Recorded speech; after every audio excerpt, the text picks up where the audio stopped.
கன்னியாகுமரியில் தபால் வாக்குகளை எண்ணுவதற்காக அலுவலர்கள் தயார் நிலையில் இருக்கின்றனர். விவரங்களை செய்தியாளர் சஜயகுமாரிடம் கேட்கலாம். சஜயகுமார், அங்குள்ள நிலவரம். சிறுஜனி கன்னியாகுமரி மாவட்டத்தில் உள்ள 6 சட்டமன்ற தொகுதிக்கான வாக்கு எண்ணும் மையமாக நாகர்கோவில் கோணம் பாலிடெக்னிக் கல்லூரி தேர்வு செய்யப்பட்டு அது முன்னேற்பாடுகளானது தீவிரமாக நடைபெற்று வருகிறது.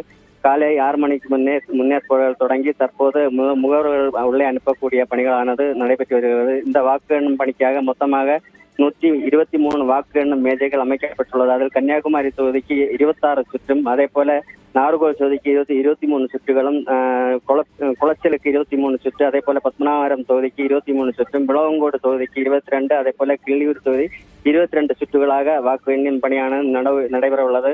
தற்போது 3 அடுக்கு பாதுகாப்பு போடப்பட்டு உள்ளே முகவர்களை அனுப்பக்கூடிய பணிகளானது நடைபெற்று வருகிறது. உள்ளே எந்த பொருட்களும், மொபைல் போன் உட்பட எந்த பொருட்களும், உணவுப் பொருட்கள், தண்ணி போன்ற எந்த பொருட்களும், குடி தண்ணீர் எந்த பொருட்களும் கொண்டு செல்ல அனுமதி இல்லை முகவர்களுக்கு. அதே போல கடுமையான பாதுகாப்பு ஏற்பாடுகள் தற்போது நடைபெற்று வருகிறது. மாவட்டத்தில் மொத்தமாக 75.89% வாக்குப்பதிவாகி உள்ளது.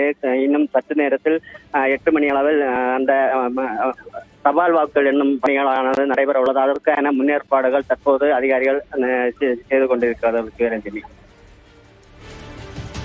சஜயகுமார், அதுபோல பாதுகாப்பு ஏற்பாடுகள் எவ்வாறாக அங்கு செய்யப்பட்டிருக்கின்றன? அதாவது கன்னியாகுமரி மாவட்டத்தை பொறுத்தவரையிலும் அந்த 6 சட்டமன்ற தொகுதிக்கு 3 அடுக்கு வாக்கு எண்ணும் பணி நாகர்கோவில் கோணம் அரசு பொறியியல் கல்லூரி நடைபெற்று வருகிறது. 3 அடுக்கு பாதுகாப்பு கொடுக்கப்பட்டுள்ளது. அதே போல ஒவ்வொரு தொகுதிக்கும் அறையிலும் 14 மேஜைகள் போடப்பட்டு 84 கண்காணிப்பாளர் என 84 நுண்பார்வையாளர், 84 வாக்கு எண்ணும் உதவியாளர் என ஒவ்வொரு தொகுதிக்கும் 102 பணியாளர்கள் நியமிக்கப்பட்டுள்ளனர்.